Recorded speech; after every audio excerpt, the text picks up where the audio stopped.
अस्सलाम वालेकुम दोस्तों, आप देख रहे हैं अवेयरनेस रिएक्शंस। आज हम बात करेंगे कि जुल्फ़िकार अली भुट्टो की फांसी से जुड़े अनासिर और उनका किरदार। तो आइए देखते हैं वीडियो को। 4 अप्रैल 1979 को जुल्फ़िकार अली भुट्टो को रात 2 बजे रावलपिंडी की सेंट्रल जेल में फांसी पर लटका दिया गया। उनको रावलपिंडी जेल के जनाने हिस्से में एक 7 बाई 10 फुट की कोठरी में कैद किया गया। भुट्टो को एक पलंग, गद्दा, छोटी सी मेज और एक बुक शेल्फ दी गई थी। बगल में एक छोटी सी कोठरी थी जहां उनके लिए एक कैदी खाना बनाता था। हर 10 दिन बाद वो कैदी बदल दिया जाता था ताकि उसको भुट्टो से उनसियत ना हो जाए। कभी कभी भुट्टो के दोस्त और दांतों के मशहूर डॉक्टर नियाजी उनके लिए खाना भेजा करते थे। शुरू के दिनों में जब भुट्टो बैतुल खला जाते थे तो एक सिक्योरिटी गार्ड वहां भी उनकी निगरानी करता था। भुट्टो को यह बात इतनी नापसंद थी कि उन्होंने तकरीबन खाना खाना बंद कर दिया था ताकि उन्हें बैतुल खला जाने की ज़रूरत ही ना पड़े। कुछ दिन बाद इस तरह की सख्त निगरानी बंद कर दी गई थी और उनके लिए कोठरी के बाहर अलहदा एक बैतुल खला बनवा दिया गया था। भुट्टो को जेल के अंदर पढ़ने की आज़ादी थी। आखिरी दिनों में वो चार्ल्स मलर की खैबर रिचर्ड निक्सन के सवाने उमरी, जवाहरलाल नेहरू की डिस्कवरी ऑफ इंडिया और सदीक सालेह की विटनेस टू सरेंडर का मुताला कर रहे थे। पंजाब हुकूमत के जिलाद तारा मसीह को भुट्टो की फांसी देने के लिए लाहौर से बुलाया गया था। उनका ये काम पश्तीनी पेशा था। उनका ख़ानदान महाराजा रंजीत सिंह के ज़माने से फांसी देने का काम कर रहा था। उस वक्त मसीह की तनख्वाह 375 रुपये माहाना थी और हर एक फांसी देने पर उन्हें इजाफी 10 रुपये मिलते थे। एक बार जब जेल के अंदर डॉक्टर नियाजी एक लालटेन की रोशनी में उनके दांतों का मुआयना कर रहे थे तो भुट्टो ने उनके साथ मजाक किया, तुम भी मेरी तरह से बदकिस्मत हो। तुम्हारे क्लिनिक में एक हसीन लड़की तुम्हारी मदद कर रही होती है और यहाँ मदद करने के लिए कैदी मिला है। बेनज़ीर भुट्टो 2 अप्रैल 1979 की सुबह अपने बिस्तर में लेटी हुई थी। तभी अचानक उनकी वालदा नुसरत भुट्टो कमरे में कहती हुई दाखिल हुई, पिंकी, घर के बाहर जो फौजी हैं वो कह रहे हैं हम दोनों को आज ही तुम्हारे वालिद से मुलाकात करने जाना पड़ेगा। इसका मतलब क्या है? बेनज़ीर अपनी सवाने उमरी डॉटर ऑफ द ईस्ट में लिखती हैं, मुझे मालूम था कि इसका मतलब क्या है। मेरी वालदा को भी मालूम था लेकिन हम दोनों उसको कबूल नहीं कर पा रहे थे। इसका एक ही मतलब था, ज़ियाउल हक मेरे वालिद का कत्ल करने को तैयार थे। नुसरत और बेनज़ीर भुट्टो को एक कार में रावलपिंडी जेल लाया गया। तलाशी के बाद उन्हें भुट्टो के सामने ले जाया गया। उनके दरमियान 5 फीट की दूरी रखी गई। बेनज़ीर लिखती हैं, मेरे वालिद ने पूछा था कि घर वालों से मुलाकात के लिए उन्हें कितना वक्त दिया गया है। जवाब आया, आधा घंटा। मेरे वालिद ने कहा कि लेकिन जेल के कवानीन के मुताबिक फांसी से पहले ख़ानदान वालों से मुलाकात के लिए 1 घंटा मिलता है। लेकिन अहलकार ने जवाब दिया कि मुझे ऐसी ही हिदायत मौसूल हुई है कि आपको सिर्फ आधा घंटा दिया जाए।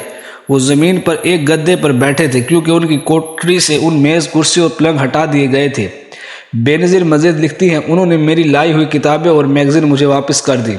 मेरे वालिद ने मुझसे कहा था कि मैं नहीं चाहता कि मेरे मरने के बाद वो लोग इन्हें हाथ लगाएं। उन्होंने मुझे उनके वकील के दिए हुए कुछ सिगार भी वापस किए। वो कह रहे थे कि शाम के लिए मैंने एक सिगार बचा कर रखा है। उन्होंने शालमियार कॉलोन के एक शीशी भी अपने पास रखी थी। वो मुझे अपनी शादी की अंगूठी दे रहे थे लेकिन मेरी वालदा ने उन्हें रोक दिया। इस पर उन्होंने कहा, अभी तो मैं इसे पहन लेता हूँ लेकिन बाद में इसे बेनज़ीर को दे दिया जाए। थोड़ी देर बाद जेलर ने आकर कहा, मुलाकात का वक्त ख़त्म हो गया। बेनज़ीर ने कहा, कोठरी को खोलिए, मैं अपने वालिद को गले लगाना चाहती हूँ। लेकिन जेलर ने इसकी इजाज़त नहीं दी। बेनज़ीर मज़ीद लिखती हैं, मैंने कहा, प्लीज़, मेरे वालिद पाकिस्तान के मुंतखब वज़ीर आज़म हैं और मैं उनकी बेटी हूँ। ये मेरी आखिरी मुलाकात है और मुझे उनको गले लगाने का हक़ है। लेकिन जेलर ने साफ इनकार कर दिया। मैंने कहा, गुड बाय पापा। मेरी वालदा ने सलाखों के दरमियान हाथ बढ़ाकर मेरे वालिद के हाथ को छुआ। हम दोनों तेज़ी से बाहर की जानिब निकले। मैं पीछे मुड़कर देखना चाहती थी लेकिन मेरी हिम्मत जवाब दे गई। जेल सुप्रिटेंडेंट यार मोहम्मद ने उन्हें काला वारंट पढ़कर सुनाया जिसे उन्होंने चुपचाप सुना। भुट्टो ने कोठरी के बाहर खड़े गार्ड को बुलाया और डिप्टी सुप्रिटेंडेंट से कहा कि मरने के बाद मेरी घड़ी इसको दे दी जाए। 8:05 पर भुट्टो ने अपने हेल्पर अब्दुल रहमान सब काफ़ी लाने के लिए कहा। उन्होंने रहमान से कहा कि अगर मैंने तुम्हारे साथ कोई बदसलूकी की हो तो इसके लिए मुझे माफ़ कर देना। سپریم کورٹ کی جانب سے ان کے رحم کی اپیل مسترد کیے جانے کے بعد ان کا ریزر اس لیے واپس لے لیا گیا تھا کہ کہیں وہ اس سے خودکشی نہ کر لیں۔ سلمان تاثیر لکھتے ہیں، بھٹو نے کہا مجھے داڑھی بنانے کی اجازت دی جائے، میں مولوی کی طرح اس دنیا سے نہیں جانا چاہتا۔ 9:55 پر انہوں نے اپنے دانتوں میں برش کیا، چہرہ دھویا اور بال بنائے۔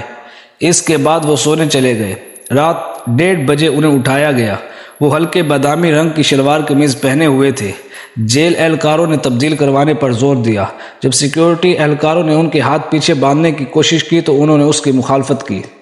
آخرکار انہوں نے زبردستی ان کے ہاتھ رسی سے باندھ دیے۔ اس کے بعد انہیں ایک اسٹریچر پر لٹا کر تقریباً 40 گز کی دوری تک لے جایا گیا۔ سلمان تاثیر مزید لکھتے ہیں، اس کے بعد بھٹو اسٹریچر سے خود اتر گئے اور پھانسی کے پھندے تک خود چل کر گئے۔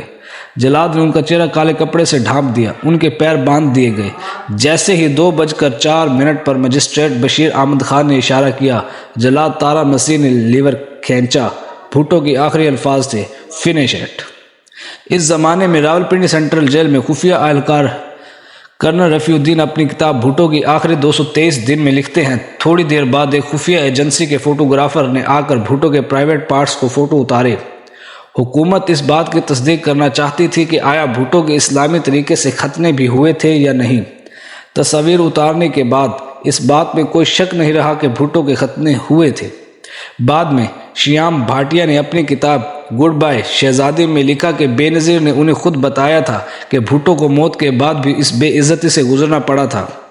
چند گھنٹوں کے بعد سینٹرل جیل کے اسسٹنٹ جیلر اس گھر میں گئے جہاں نصرت اور بے نظیر بھٹو کو نظر بند کیا گیا تھا۔ اسے ملتے ہی بے نظیر کو پہلے الفاظ تھے، ہم وزیر اعظم کے ساتھ چلنے کے لیے تیار ہیں۔ جیلر کا جواب تھا، انہیں تدفین کے لیے لے جایا جا چکا ہے۔ بے نظیر لکھتی ہے، مجھے لگا جیسے کسی نے مجھے گھونسا مارا ہو۔ میں نے چلا کر کہا، آپ انہیں ان کے اہل خانہ کے بغیر تدفین کے لیے کیسے لے جا سکتے ہیں؟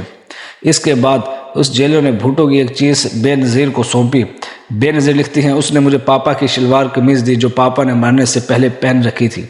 اس سے شالمیار کولون کی مہک ابھی تک آ رہی تھی۔ پھر اس نے ایک ٹیفن باکس دی جس میں انہیں گزشتہ 10 دنوں سے کھانا بھیجا جا رہا تھا جسے وہ کھا نہیں رہے تھے۔ اس نے ان کا بستر اور چائے کا کپ بھی مجھے دیا۔ میں نے پوچھا ان کی انگوٹھی کہاں ہے؟ جیلر نے پوچھا، ان کے پاس انگوٹھی بھی تھی کیا؟ پھر اس نے جھولے میں سے انگوٹھی تلاش کرنے کا ڈرامہ کیا اور پھر انگوٹھی مجھے پکڑا دی۔ وہ جیلر بار بار کہہ رہا تھا کہ ان کی آخرت بہت پرسکون تھی۔ میں نے سوچا پھانسی بھی کیا کبھی پرسکون ہو سکتی ہے؟ بے نظیر کے خاندان کے ملازم بشیر کی نگاہ جیسے ہی بھٹو کی شلوار قمیض پر پڑی، وہ چلانے لگا، یا اللہ یا اللہ، انہوں نے ہمارے صاحب کو مار دیا۔ تو یہ تھی بھٹو کی زندگی کی کچھ آخری وقت کی یادیں۔ مزید اسی طرح کی ویڈیو دیکھنے کے لیے ہمارے چینل کو سبسکرائب کریں۔